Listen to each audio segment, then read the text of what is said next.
Alors, si ma PME venait à connaître des difficultés, mes collaborateurs seraient-ils protégés dans leurs droits? Alors oui, effectivement, la prévoyance professionnelle connaît le fonds de garantie LPP, comme d'autres institutions, comme pour les assurances voyage. Donc le fonds de garantie LPP prend effectivement en charge le fait que moi, en tant qu'employé, je n'aurais pas versé mes cotisations et il verse des prestations réglementaires calculées sur un salaire de 126 900 francs. Et ces prestations seraient soit des prestations de passage, soit des rentes. C'est clair que pour que le fonds de garantie intervienne, ma société doit avoir fait faillite. Alors, puis-je présenter la prévoyance comme un atout pour recruter des talents? Oui, c'est clair, comme employeur, ça fait partie d'un package de rémunération que vous offrez à vos employés. Donc, plus ce package est important, plus les employés seront contents. Donc, notamment si vous, en tant qu'employeur, vous donnez un financement qui est plus important que la normale, c'est par exemple plus que 50%, vos employés auront donc un salaire net qui sera plus important, vu que vous prendrez à charge plus de cotisations, ça d'une part.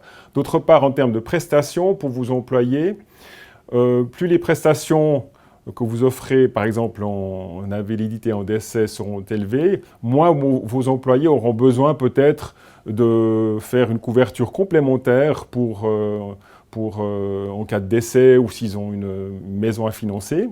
Et enfin, vous pouvez aussi proposer des plans complémentaires à vos employés, donc une épargne complémentaire, et ça a un avantage fiscal. Certes, votre revenu, le revenu de vos employés sera réduit de ces cotisations complémentaires, et lorsqu'ils toucheront des retraites, ce sera imposé un taux fiscal intéressant. Encore dans ce sens-là, plus les prestations de retraite sont importantes pour vos employés, plus ils pourront se permettre de partir à la retraite aussi anticipée et donc les réduire.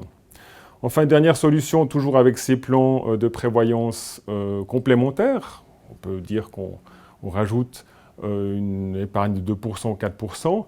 Les gens qui ont fait de l'accession à la propriété, compris leur deuxième pilier, ne peuvent pas faire des rachats, ne peuvent pas racheter leur caisse de pension. Et avec des plans complémentaires de 2 à 4%, par exemple, ils peuvent le faire.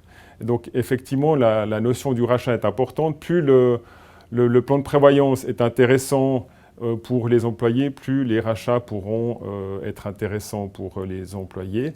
Donc on voit bien que le deuxième pilier est un moteur pour la recherche de talent.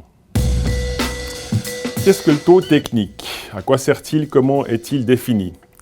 Donc en fait, le taux technique, il correspond au taux de rentabilité moyen qu'une caisse de pension espère réaliser sur le long terme avec une certaine marge de sécurité. Il est directement lié à la stratégie de placement des caisses de pension et au marché financier.